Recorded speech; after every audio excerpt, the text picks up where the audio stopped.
Muchas gracias, Jorge. Hola a todos los hermanos. Eh, cuando hablábamos con Jorge de cuántas reuniones podrían ser, yo le decía unas 4 o 5, pero este es un tema que 4 o 5 para no cansarlo a ustedes, pero este es un tema que no debería terminar nunca de estudiarse, porque en la medida que uno se va metiendo en el tema o en la medida que uno va entrando en el tema, eh, es estudiar a la persona de Dios, definitivamente.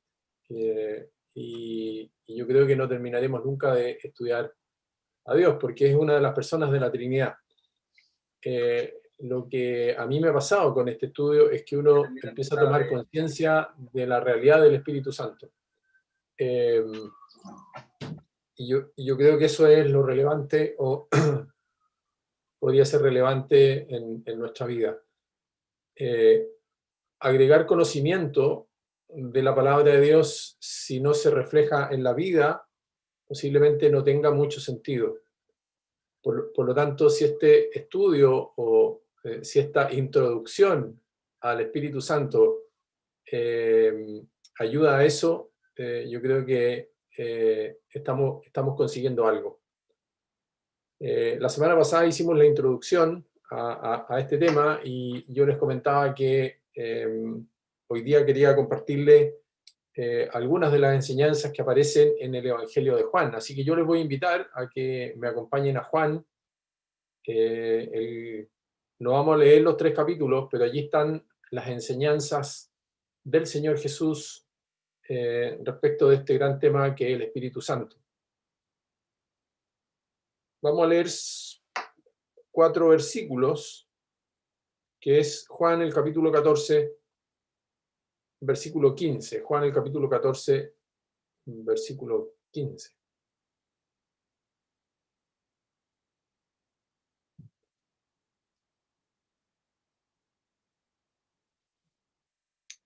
Dice así. Juan, el Evangelio de Juan, capítulo 14, versículo 15. Si me amáis, guardad mis mandamientos, y yo rogaré al Padre, y os dará otro consolador para que esté con vosotros para siempre. El Espíritu de verdad, al cual el mundo no puede recibir, porque no le ve ni le conoce, pero vosotros le conocéis, porque mora con vosotros y estará en vosotros. No os dejaré huérfanos, vendré a vosotros. Vamos a dejar hasta ahí la lectura de la palabra. Más adelante vamos a leer otros versículos. El gran escritor Horacio Alonso, el que escribió un libro sobre el Espíritu Santo, decía que aprendemos de él sobre el Espíritu Santo, refiriéndose al Espíritu Santo, más que en cualquier otra fuente. Refiriéndose a estos tres capítulos y refiriéndose a las enseñanzas del Señor Jesús. Aquí fue donde yo comencé. Cuando pensé en estudiar el Espíritu Santo, las formas de ingresar al estudio del Espíritu Santo son muchas. Pero yo ingresé aquí en el Evangelio de Juan porque en estos 3 capítulos, capítulo 14, capítulo 15 y capítulo 16, están las enseñanzas del Señor Jesús sobre el Espíritu Santo. Por lo tanto, si uno quisiera conocer sobre el Espíritu Santo de boca del Señor Jesús, estos son los capítulos. Estos son los capítulos. Les voy a hablar primero del contexto de estos capítulos, porque entender el contexto sirve para entender la enseñanza del Señor Jesús. Después les voy a hablar de los pasajes que aparecen en estos 3 capítulos y finalmente nos vamos a detener en este pasaje que hemos leído, que es Juan, el capítulo 14 y el versículo 16, que es la primera vez que el Señor Jesús habla del Espíritu Santo. Juan, en el Evangelio, ha hablado del Espíritu Santo. Cuando el Señor Jesús fue bautizado, dice Juan que vio descender el Espíritu como paloma. Juan también habla de que seréis bautizados en Espíritu Santo y agua. Bueno, se nombra el Espíritu Santo, pero aquí el Señor Jesús es el que habla del Espíritu Santo. Y lo primero que voy a hacer es voy a hablarles del contexto. Posiblemente ustedes conocen el contexto de estos 3 capítulos, pero es interesante. En el capítulo 13, el Señor Jesús se aparta de la gente, deja el ministerio público y comienza el evangelista Juan a relatar la intimidad del Señor Jesús con sus discípulos. Eso es lo que pasa a partir del capítulo 13. Hay un aposento alto, hay una celebración muy importante, que es la Pascua, posiblemente la fiesta solemne más importante de los judíos, y el Señor Jesús va a celebrar la Pascua con sus discípulos. Esta debe ser la tercera Pascua que el Señor Jesús celebra con sus discípulos. Recuerden que su ministerio con sus discípulos duró un poco más de 3 años. Por lo tanto, hay un aposento, hay una pieza, posiblemente muy sencilla, hay una celebración, que es la Pascua, y hay 12. Hay 12 discípulos, los que él escogió. Y en el capítulo 13, al comienzo del capítulo 13, el Señor Jesús lava los pies de sus discípulos, incluidos los pies de Judas. Esa es la primera parte del capítulo 13. En la segunda parte del capítulo 13, Jesús anuncia la traición de Judas y Judas sale. Dice el versículo 30 del capítulo 13, cuando él pues hubo tomado el bocado, luego salió y era ya de noche. Y era ya de noche. Esta es la noche previa o la noche en la que el Señor Jesús es arrestado. Arrestado, juzgado, entregado, crucificado. Y en el versículo 33 del capítulo 13, el Señor Jesús le dice a sus discípulos, hijitos, aún estaré con vosotros un poco, me buscaréis, pero como dije a los judíos, así os digo ahora a vosotros, a donde yo voy, vosotros no podéis ir. El Señor Jesús les había dicho desde el principio de su ministerio que le era necesario ir a Jerusalén, ser entregado de los principales sacerdotes, de los escribas, de los fariseos. Les voy a leer Mateo capítulo 16, cuando Pedro hace la confesión.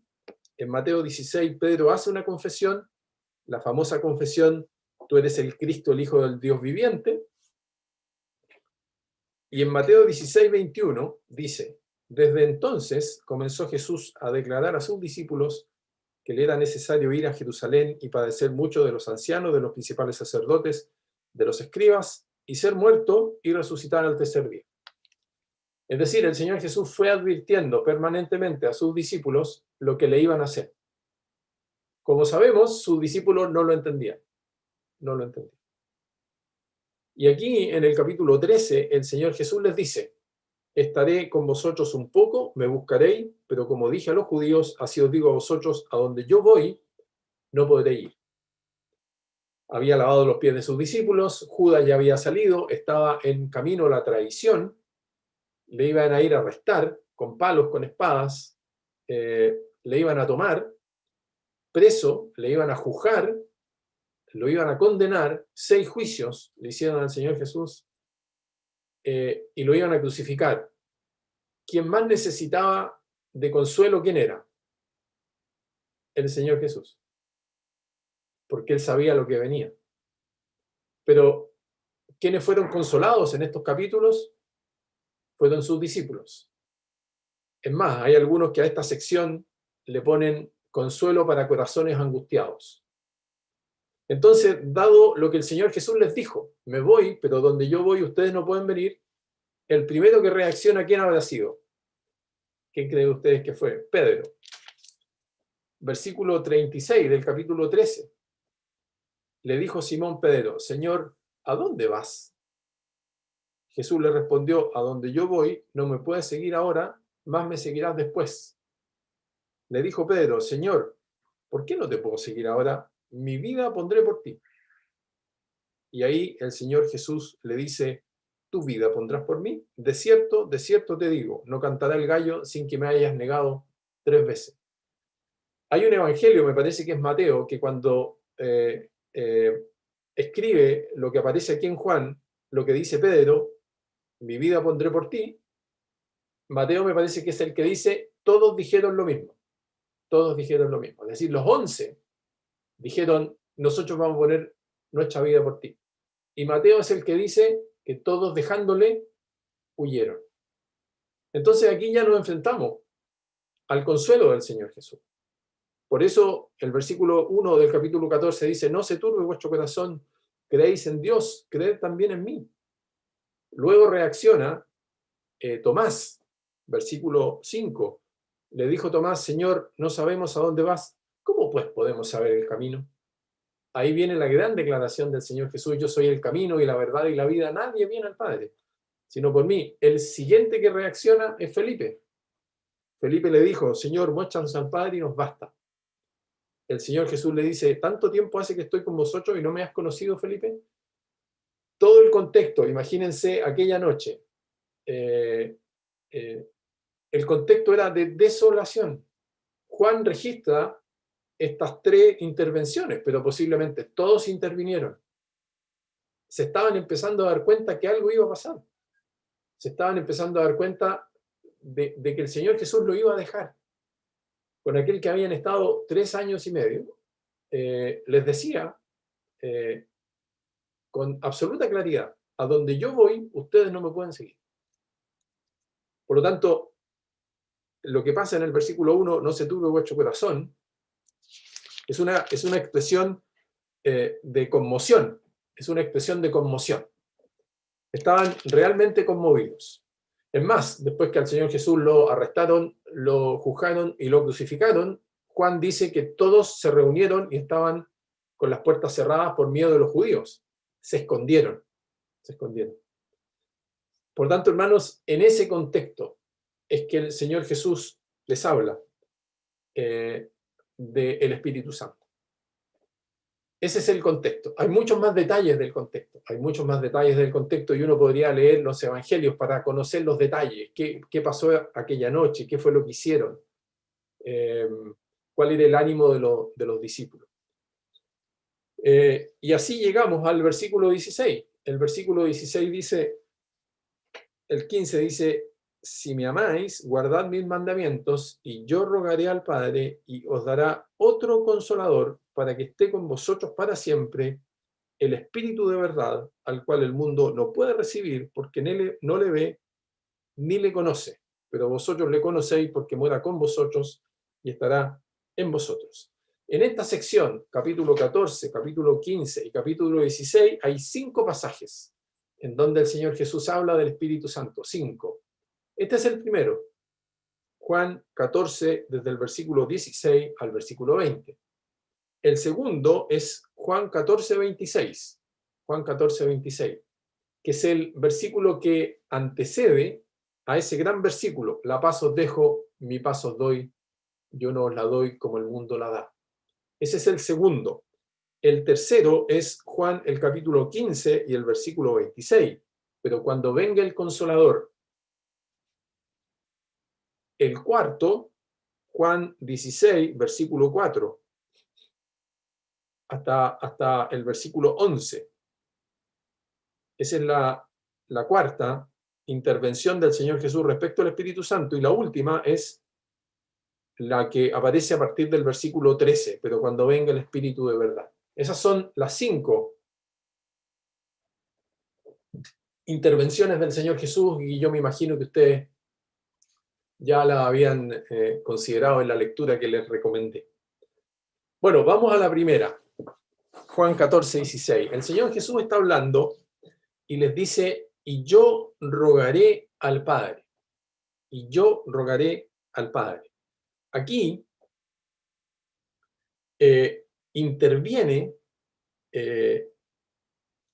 la Trinidad, interviene la divinidad. Este es un acto en donde el Señor Jesús es el que ruega. Fíjense ustedes, dice: y yo rogaré al Padre. Y yo rogaré al Padre. En el versículo 26 del capítulo 15, él va a decir: pero cuando venga el Consolador, a quien yo os enviaré del Padre.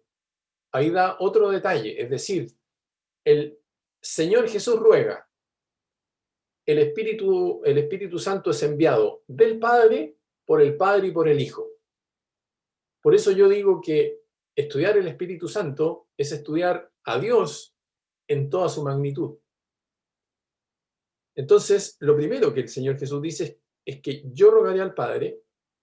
El Espíritu Santo sería un mensajero del Padre y del Hijo, enviado en respuesta a la oración del Hijo. quien lo pide es el Hijo, es el Señor Jesús. ¿A quién se lo pide? Al Padre. Y Él con el Padre envían el Espíritu Santo.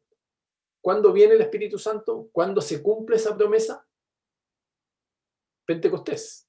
Hechos el capítulo 2. Por eso yo les recomendaba leer Pentecostés, porque lo que el Señor Jesús le está diciendo aquí se cumple 50 días después. 50 días después. Pentecostés significa eso, significa 50. Y era la fiesta de las cosechas o de los primeros frutos. Y en esa fiesta de los primeros frutos es cuando viene el Espíritu Santo. Hechos el capítulo 2. Hechos el capítulo 2.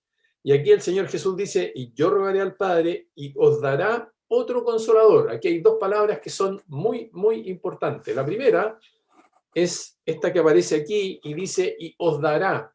El Padre da. ¿Y qué va a dar? Otro consolador. Y aquí la expresión otro nos permite inferir varias cosas. Primero, que queda implícito que Cristo declara que el Espíritu Santo no es una influencia. Hay muchas doctrinas que intentan hacer pasar el Espíritu Santo como una influencia. Y se toman del pasaje de Hechos del capítulo 2, cuando entró un viento huracanado y se posaron sobre los que estaban allí en el aposento como lenguas de fuego y empezaron a hablar en lenguas. Se toman de esos pasajes, pero no. El Espíritu Santo no es una influencia, sino una persona, y una persona de la divinidad. Y el vocablo otro, aquí está lo importante, es importante porque los griegos tenían dos vocablos para otro. Heteros, que significa otro de una clase distinta, y este vocablo que aparece aquí, alón, que significa otro de la misma naturaleza. Lo que el Señor Jesús les está diciendo a sus discípulos, yo voy a rogar al Padre y el Padre va a enviar otro de la misma naturaleza. Otro de la misma naturaleza. De la misma naturaleza que Él. Uno como yo, que ocupará mi lugar y hará mi trabajo enviado en su nombre. Juan 14:26 dice, más el Consolador, el Espíritu Santo, a quien el Padre enviará en mi nombre. Él os enseñará todas las cosas y os recordará todo lo que os he dicho. Y lo segundo, consolador. Consolador es una palabra griega que significa o se lee como paracleto. Y todos los escritores coinciden que es una palabra difícil de traducir. Aquí, en nuestro caso, se traduce como consolador, pero no necesariamente o no es la única función del Espíritu Santo. Consolador, abogado, ayudador, defensor, confortador, uno que defiende la causa de otro. Esa es más o menos la expresión que podría entenderse mejor. Uno que defiende, uno que viene al lado de uno y que defiende mi causa o que defiende la causa. Alguien que es llamado al lado de uno como abogado. Siempre esta palabra se traduce en términos de ayuda en tiempos de dificultad o de necesidad. Más adelante vamos a descubrir cuál es la verdadera función del Espíritu Santo. Pero aquí el Señor Jesús, en el contexto de consolación, le está diciendo a sus discípulos, yo voy a rogar y el Padre va a enviar uno igual a mí o de mi misma especie que los va a consolar. Muchos de los escritores coinciden que la palabra más precisa para entender esta expresión otro consolador es una palabra en latín que significa o se lee como confortis, uno que fortalece, uno que infunde valor, uno que comunica fortaleza, que comunica energía, que comunica poder. Esa es posiblemente la palabra que mejor refleje esta palabra consolador. Por lo tanto, esto nos permite afirmar cuál es la función del Espíritu Santo en nosotros y cómo la cumple. El Espíritu Santo ayuda, enseña, consuela, guía, defiende, fortalece. Y esto lo hace por su sola presencia. Por eso el apóstol Pablo en el Nuevo Testamento habla de ser llenos del Espíritu Santo. Por eso en el Nuevo Testamento se nos habla de no contristar el Espíritu Santo, porque además leímos, y como lo leíamos la semana pasada, que nosotros somos templo del Espíritu Santo, tenemos morando el Espíritu Santo en nuestras vidas. Por lo tanto, cuando uno empieza a entender eso, había un escritor que decía, si a usted le dieran a elegir entre el Señor Jesús caminando a su lado o el Espíritu Santo, ¿cuál elegiría? Fíjense ustedes que en Lucas, el capítulo 24, cuando el Señor Jesús se puso en medio de los dos que caminaban a Emaús, allí está la linda historia. El Señor Jesús en medio, cómo les abrió la palabra, cómo les hizo saber lo que la palabra de Dios decía. Dice que comenzando desde Moisés y siguiendo por todos los profetas, les declaraba en todas las escrituras lo que de él decían. Me imagino al Señor Jesús tomando desde Moisés en adelante el Pentateuco, Génesis, Éxodo, Levítico, Número, Deuteronomio, pasando por los libros históricos, pasando por los libros poéticos, los salmos, los proverbios, Cantar de los Cantares, pasando por los profetas mayores, pasando por los profetas menores, abriéndole las escrituras a aquellos dos que iban camino a Maús, que estaban tristes. ¿Cuál fue la reacción de ellos? Cuando contaron, versículo 32 de Lucas 24, y se decían el uno al otro, ¿no ardía nuestro corazón en nosotros mientras nos hablaba en el camino y cuando nos abría las escrituras? O sea, la sensación de alguien que tuvieron, de dos que tuvieron al Señor Jesús en medio de ellos, después que el Señor Jesús resucitó, glorificado, con sus marcas. La expresión que ellos dan es, ¿no ardía nuestro corazón? Mientras nos hablaba en el camino y cuando nos abría las escrituras. Y yo me pregunto,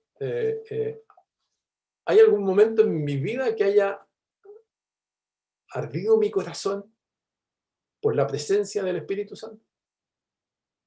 ¿Hay algún momento que yo recuerde en donde yo haya identificado plenamente la presencia del Espíritu Santo en mi vida, con alguna de las funciones que yo ya les dije, ayudando, enseñando, consolando, guiando, defendiendo, fortaleciendo? ¿Cuántas veces uno está en alguna conversación con alguien y vienen textos a la mente y uno cree que no va a poder tener respuesta frente a cuestionamientos o frente a preguntas de gente sincera que necesita saber? Y vienen textos a nuestra mente y uno da respuestas que después dice, bueno, ¿cómo logré dar esa respuesta? O momentos en su vida y en mi vida, querido hermano, donde hemos sido confortados más allá de lo que nosotros podríamos imaginar. Posiblemente usted y yo hemos tenido de esos momentos en nuestra vida, en donde el soporte de parte de Dios ha sido real, en donde la compañía de parte de Dios ha sido real. Bueno, el Espíritu Santo. El Espíritu Santo. El Señor Jesús dice, y yo rogaré al Padre y os dará otro consolador para que esté con vosotros para siempre. Esta morada del Espíritu Santo sería una presencia permanente. Estará, dice el versículo 17, el Espíritu de verdad, el cual el mundo no puede recibir porque no le ve ni le conoce, pero vosotros le conocéis porque mora con vosotros y estará en vosotros. Y estará en vosotros, para que esté con vosotros eternamente. La vida cristiana, queridos hermanos, es una vida fundada en nuestra dependencia del Espíritu Santo, en nuestra dependencia del Espíritu Santo. Romanos, el capítulo 8 y el versículo 9, lo hemos leído, mas vosotros no vivís según la carne, sino según el Espíritu, si es que el Espíritu de Dios mora en vosotros. Y si alguno no tiene el Espíritu de Cristo, no es de él.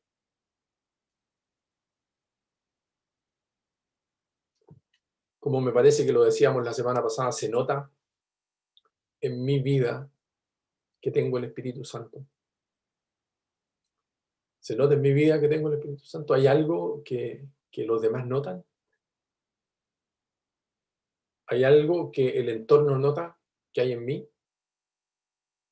Y esto sería, si así fuera, la presencia del Espíritu Santo en nuestra vida. Ese es el mensaje, o ese es el pasaje con lo que el Señor Jesús introduce este tema. Bueno, en la primera parte del capítulo 14 les habla de la morada del Padre, les habla del Padre, pero aquí introduce el tema, hablándoles de otro consolador, hablándoles de alguien que va a venir a acompañarles, hablándoles de alguien que los va a glorificar. En su momento veremos el versículo 14 del capítulo 16. Allí está la principal función del Espíritu Santo. Él me glorificará, porque tomará de lo mío y os lo hará saber. Allí está la principal función del Espíritu Santo. Y para avanzar un poquito, aquí hay mucho más, hermano, y posiblemente sea tarea de cada uno de nosotros profundizar en estos temas. Vamos un poquito más adelante, capítulo 14, versículo 25, capítulo 14, versículo 25. Dice,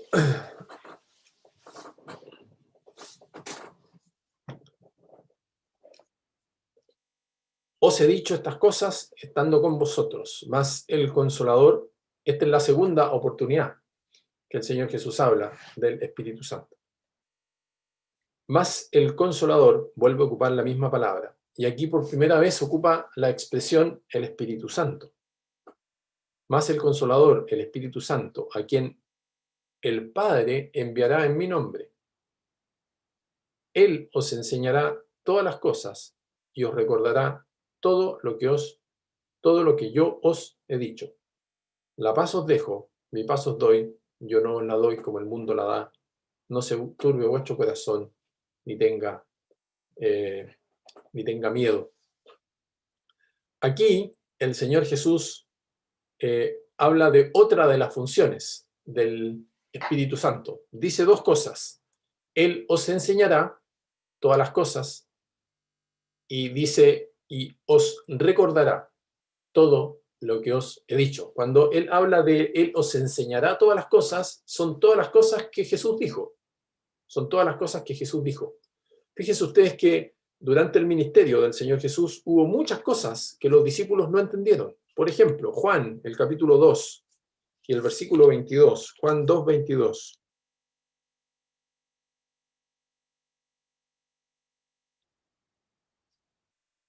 Dice, por tanto, cuando resucitó de entre los muertos, sus discípulos se acordaron que había dicho esto y creyeron la escritura y la palabra que Jesús había dicho. Juan 12 y el versículo 16. Juan 12 y el versículo 16.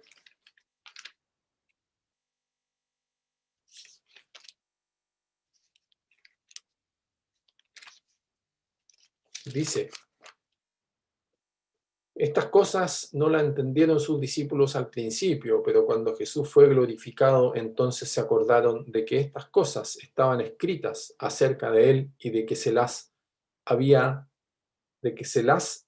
hecho. Fíjense ustedes que una vez que el Señor Jesús resucitó, una vez que el Señor Jesús cumplió su promesa de enviar y de rogar al Padre y enviar al Espíritu Santo, los discípulos lograron entender muchas cosas.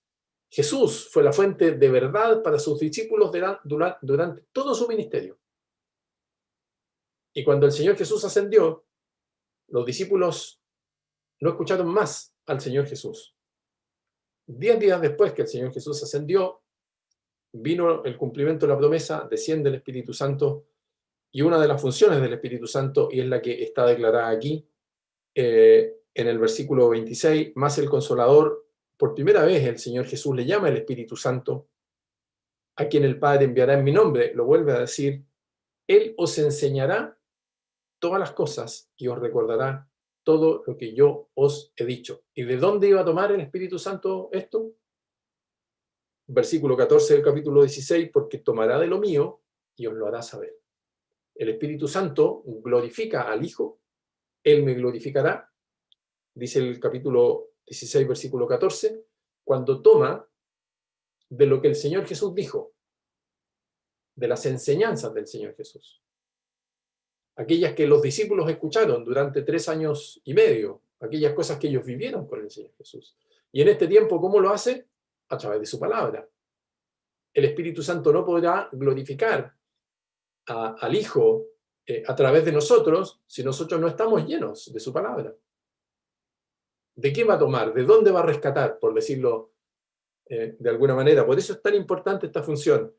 En el versículo 16 del capítulo 14 leíamos de un consolador que va a venir y va a estar con ustedes para siempre. Y ahora leemos de el consolador del Espíritu Santo, a quien el Padre enviará en mi nombre. Él os enseñará todas las cosas y os recordará todo lo que yo os he dicho. Está cumpliendo el Espíritu Santo y cumple hasta el día de hoy una labor muy, muy importante.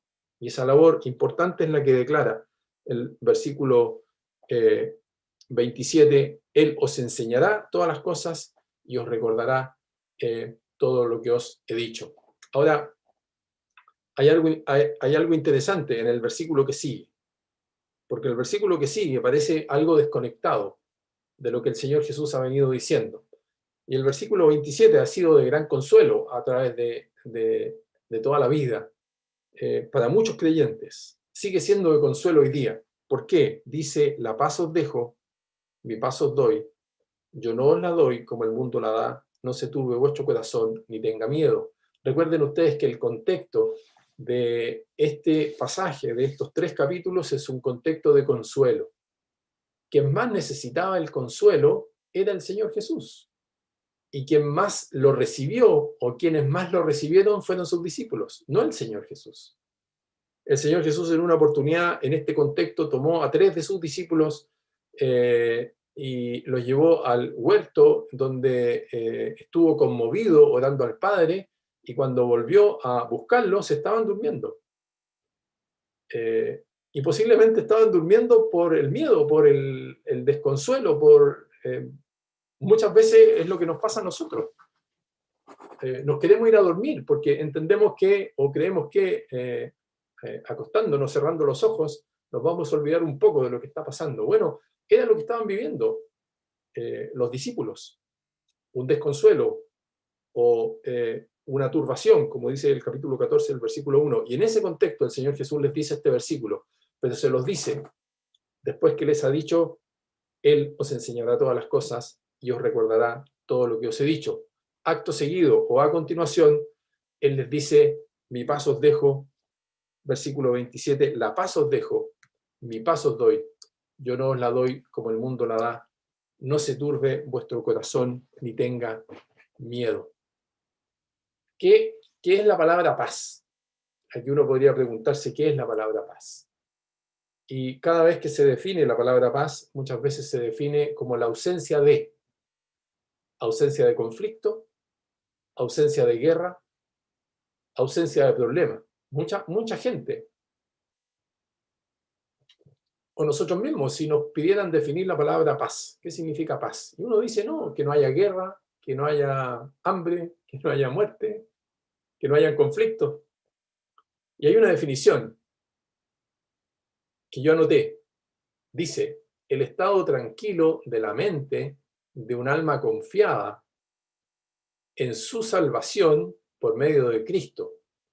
Luego no teme nada de Dios y está contenta con su posesión terrenal, cualquiera que sean. La paz, la verdadera paz, aquella que el mundo no puede dar, aquella que el mundo ni siquiera puede alcanzar, es la paz que Dios da. Y el Señor Jesús dice esto una vez que les ha hablado del Espíritu Santo.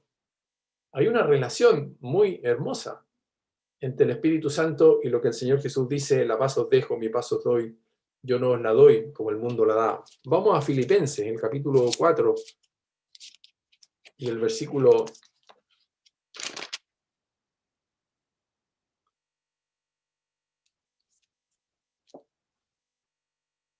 4, versículos 6 y 7. Dice, por nada estéis afanosos, si no sean conocidas vuestras peticiones delante de Dios en toda oración y ruego, con acción de gracias, y la paz de Dios, que sobrepasa todo entendimiento, guardará vuestros corazones y vuestros pensamientos en Cristo Jesús. El sentido de este versículo que leíamos en Juan introduce un nuevo tema, sin duda, que hasta ahora no se había mencionado. Por primera vez el Señor Jesús le dice a sus discípulos: la paz os dejo, mi paz os doy. Pero por otro lado tampoco se trata de algo nuevo, ya que la paz que Jesús da es la consecuencia natural de la presencia en las personas del Espíritu Santo. Que usted y yo, querido hermano, tengamos morando el Espíritu Santo en nuestras vidas y que permitamos, o que no lo contristemos, y que seamos llenos del Espíritu Santo, va a reflejar en nuestras vidas aquella paz que el mundo no puede dar. Uno de los frutos del Espíritu, o el fruto del Espíritu, amor, gozo, paz, paciencia, benignidad, el fruto del Espíritu. Por lo tanto, lo que el Señor Jesús les está diciendo aquí en Juan, el capítulo 14 y el versículo 26, el Espíritu Santo como aquel que va a enseñar y va a recordar, y a continuación: la paz os dejo, mi paz os doy, yo no os la doy como el mundo la da. La paz está directamente relacionada con nuestro entendimiento del Evangelio.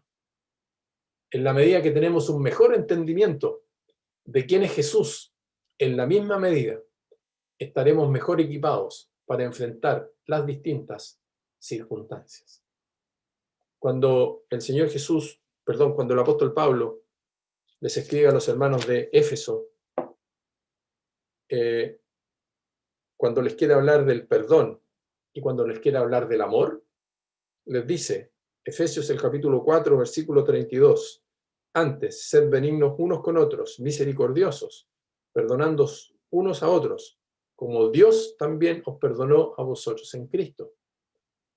Sed pues imitadores de Dios como hijos amados, y andad en amor, como también Cristo nos amó, y se entregó a sí mismo por nosotros, ofrenda y sacrificio, en olor fragante. La paz tiene directa relación con el Espíritu Santo, pero la paz también tiene directa relación con nuestro entendimiento de la cruz de Cristo, de lo que Él hizo.